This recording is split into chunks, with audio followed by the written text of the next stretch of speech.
Hello what's up guys, कैसे हो आप सब। मैं हूं स्वाति और आज हम देखने वाले हैं महाभारत का एपिसोड 3। तो अभी तक हम लोगों ने देखा कि भीष्म ने प्रतिज्ञा ली है और उनको वरदान मिला है, उनको नाम मिला है एक भीष्म का, और उन्होंने विचित्र वीर को बचाया है। जो वो पांचाल में जाके वो पांचाल के राजा से जब वो बदतमीज कर रहे थे, उनके खेत जला दिए। पांचाल में उनको पांचाल के लोग उनको मारने जा रहे थे, तब वहां भीष्म पहुंचता है और उन्होंने विचित्र वीर्य को बचाया। और बाद में हम लोगों ने जो देखा कि कृष्ण जो है वो उनका स्पीच भी हम लोगों ने सुना, वो भी बहुत बढ़िया था। और उसमें से हमको सीख मिलता है कि जो हमारे जो बच्चे हैं उनका भविष्य कैसे निर्माण करना है, हमें वो उनको कैसे पढ़ाना है, उनके लिए क्या करना है, उनकी हर एक जीत पूरी करनी है या नहीं, उनको कैसे बड़ा करना है, वो सब हम लोगों ने उसमें देखा। अभी आगे देखते हैं कि इसमें क्या होने वाला है। ठीक है, तो चलो पहले देख लेते हैं। Let's go.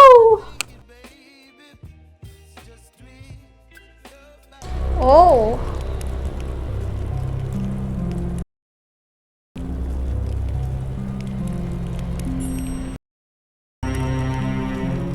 ये क्या हो रहा है।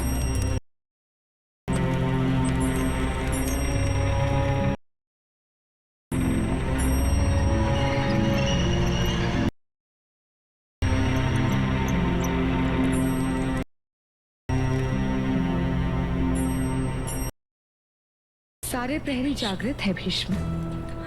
तुम्हारी प्रणिपात राजमाता। एकांत। तुम्हारा अपमान नहीं करना चाहती थी। मैं आपके शब्दों से कभी अपमानित नहीं होता। मैं जानती हूँ, तो मेरी भी एक विनती है तुमसे। ऐसे ही फिर बच्चे बिगड़ते हैं ना। जिसके सर से पिता की छत से छाया हट जाती है, उसके लिए जीवन की ताप, इन सब का अनुभव। कठोर बनना मेरा कर्तव्य है राजमाता। शिक्षक जिसके हृदय में क्षमा हो और विचित्र वीर्य का आवश्यक है। मनुष्य की देह कोमल रह जाती है, उसका हृदय अपने आप कठोर, और उसे बचाने के लिए ऐसा मनुष्य दूसरों को कष्ट देता है। नहीं राजमाता, कठोर हृदय का सिंहासन पर बैठने योग्य नहीं हो सकता।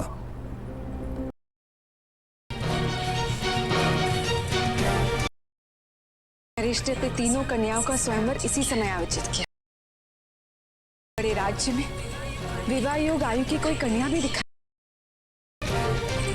यदि काशीराज के कन्याओं के साथ विचित्र, तो क्या पता हमें तो क्या उपाय है माता? तुम हस्तिनापुर के प्रतिनिधि के रूप में जाकर उन तीनों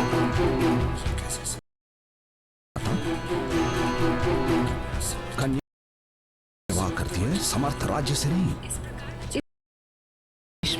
कि हम उन तीन कन्याओं को महान राष्ट्र की साम्राज्ञी बनने का अवसर दे रहे हैं, उन पर उपकार कर रहे हैं। मैं आदेश भी दे सकती हूँ भीष्म, और राजमाता के तो तुम्हें राज्य छोड़ना होगा, और तुम तो स्वयं अपने प्रण के कारण तुम ये राज्य भी नहीं छोड़ सकते।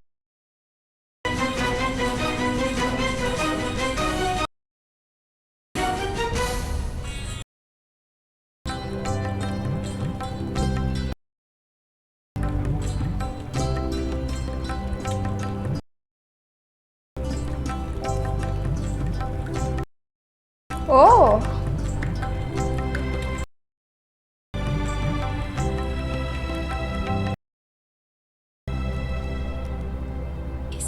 इस सुवास को देख कामपल्य है।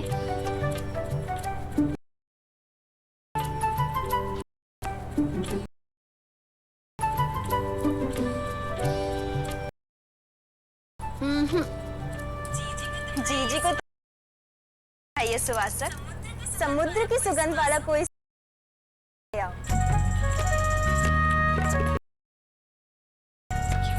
क्यों? समुद्र की सुगंध जी?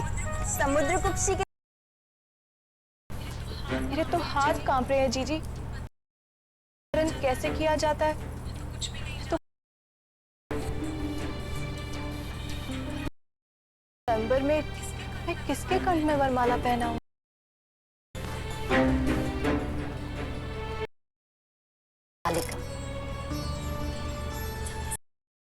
मुख देखकर आंख की बदले हृदय और आंखें लज्जा से झुकना भूल जाए तो उसके कंठ में ही वरमाला पहना देना।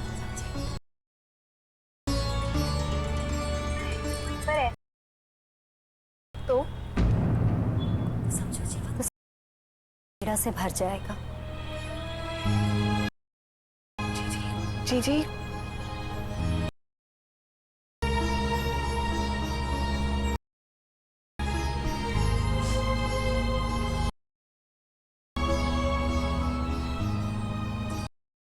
मालिका, आ गई बाधा।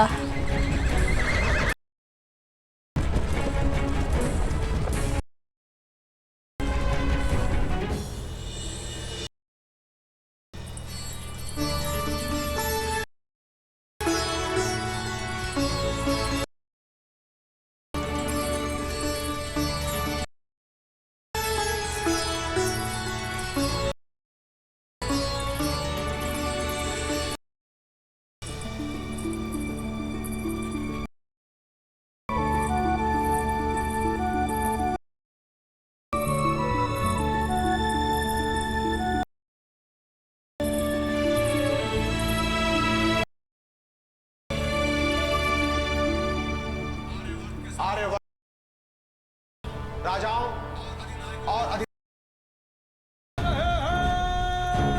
ओ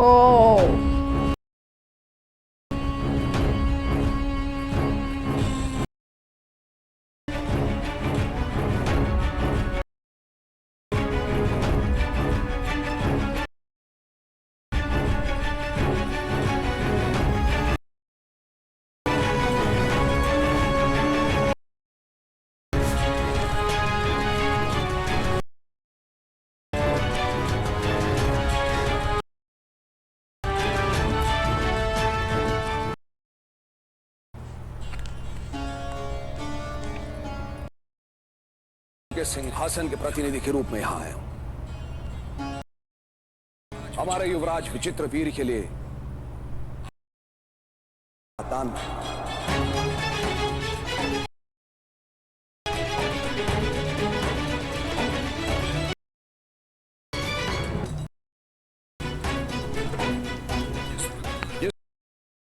सदा अपने पर्ण सूर्य की ओर रखता है। एक अपनी कन्या का दान करता है। से अधिक समर्थ राज्य समर्थ नहीं है, यह भी सत्य है।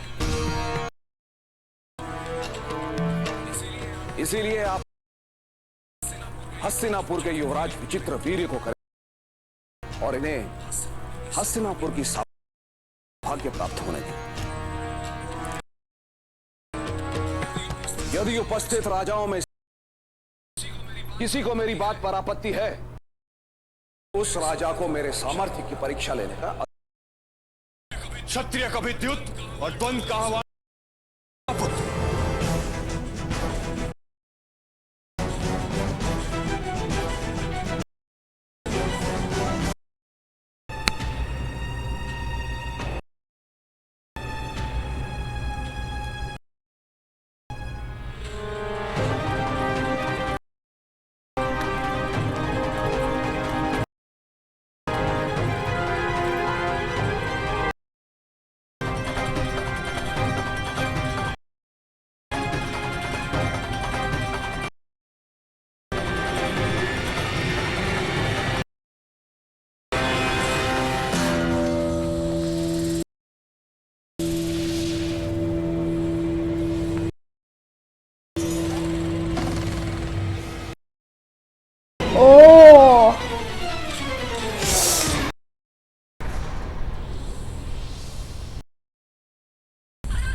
तुम यहाँ आओ और अपने करो। यदि आधार पर हमें अपने पति का वर्ण करना होता, पिता ने स्वयंवर में कोई प्रतियोगिता रखी होती।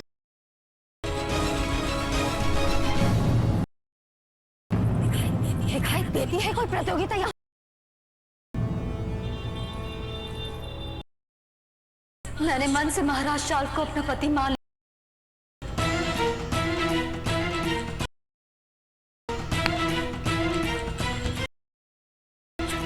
शक्ति नहीं, आधार पर विवाह कर। हाँ, इस स्वयं के कंठ में वरमाला पहनाऊंगी, निश्चित था।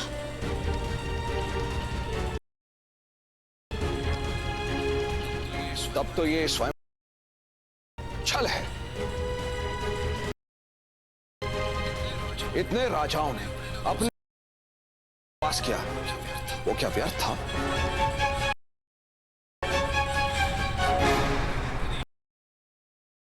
पहले से ही अपने पति को निश्चित कर लिया था, देना चाहिए था। ये स्वयंवर का आवश्यकता है। स्वयंवर जैसे धर्म कार्य में यदि तो इसके परिणाम भयानक हो सकते हैं। महामहिम भीष्म सत्य कह।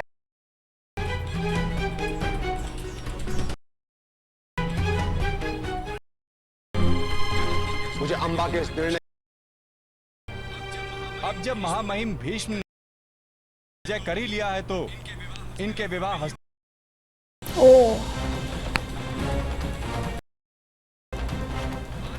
आर्यवत का कोई अब इन्हें स्वीकार नहीं करेगा।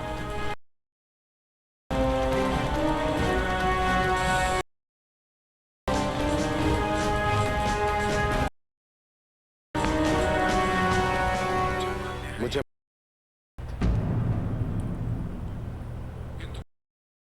नहीं है काशी नरेश, के बल पर किसी भी कन्या के जीवन भर का दुख और हताशा नहीं लिख सकता।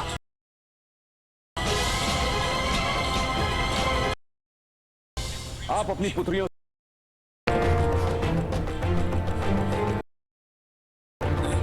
नहीं महामहिम भीष्म, तो आप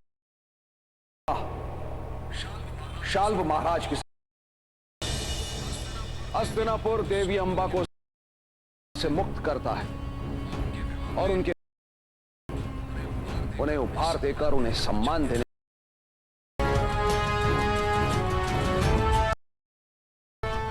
आप इन दोनों कन्याओं को हस्तिनापुर की साम्राज्य विदा कर दीजिए।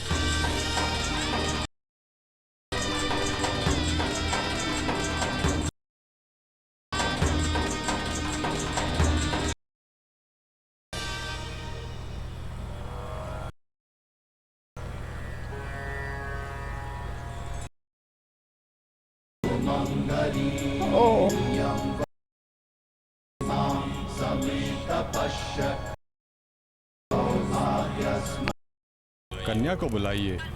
कन्या आ गई।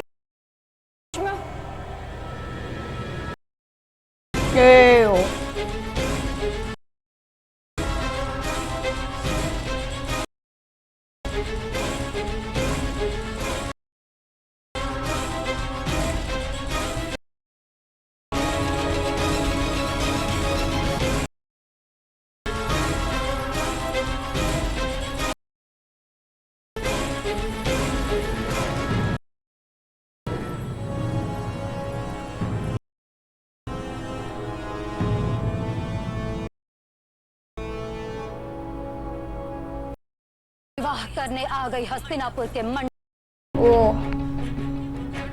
कौन? मैं काशी नरेश की दुर्भागी कन्या, सबसे मैंने आपको शाल्व नरेश के पास जाने की अनुमति। आज शाल्व को आपने पराजित किया है भीष्म। कहा केवल एक विजित वस्तु कन्या ने, स्त्री नहीं।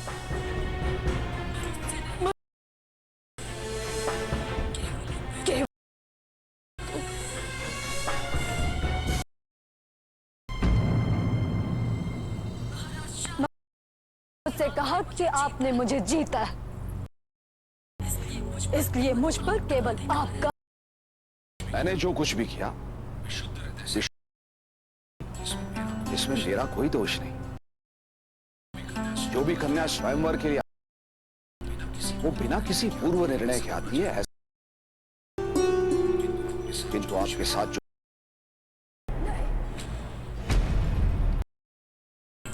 विवाह में पुरुष भिक्षार्थी होता, दान पुरुष को दिया, स्त्री को अधिकार मिलता है।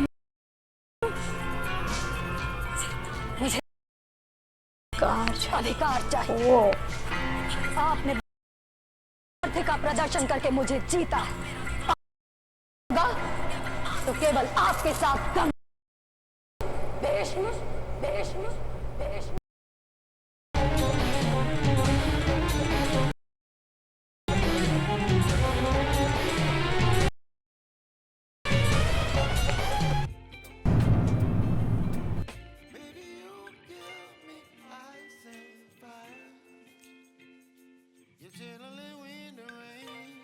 तो आज इसमें जो हम लोगों ने देखा कि थर्ड एपिसोड जो है उसमें आज कृष्ण की स्पीच नहीं आई है, पर आज हम लोगों ने देखा है कि जो लड़कियों का स्वयंवर था, जो राजकुमारियों का स्वयंवर था, उसमें भीष्म ने जाके राजा शल्य को पराजित कर दिया। फिर उन्होंने अम्बा के साथ शादी करने को मना कर दिया कि मैं अब वस्तु के साथ शादी नहीं कर सकता। ओह माय गॉड यार, पहले के ज़माने में कैसा था है ना कि जो बोल हम लोगों ने बोल दी वो फाइनल है, फिर हम कुछ भी नहीं कर सकते। अभी की जो आदमी है आज के ज़माने में, अभी के, वो एक सेकंड में फुर हो जाते हैं। अभी बोला अभी फो, पर उस टाइम पे जो बोलते थे, जो वचन हम लोग देते थे, जो हमारे वर्ड्स होते थे, वो मायने रखते थे। अभी जब भीष्म ने अम्बा को जीत लिया तो राजा शल्य ने मना कर दिया कि मैं अभी तुम्हारे साथ शादी नहीं कर सकता। पहले के ज़माने में वैसा होता था, अभी आज के युग में वैसा नहीं है। और अभी आगे देखेंगे कि विचित्रवीर्य की शादी होती है और वो उन दोनों के साथ, और ये जो अम्बा है, राजकुमारी अम्बा, वो भीष्म के साथ हमको शादी करनी है, तो वो करेंगे या नहीं, आगे क्या होगा वो हम नेक्स्ट एपिसोड में देखेंगे। ठीक है, तो अगर आपको मेरा रिएक्शन पसंद आया हो तो वीडियो को लाइक कीजिए, शेयर कीजिए और इस चैनल को सब्सक्राइब कीजिए। थैंक यू, बाय, जय गणेश, बाय।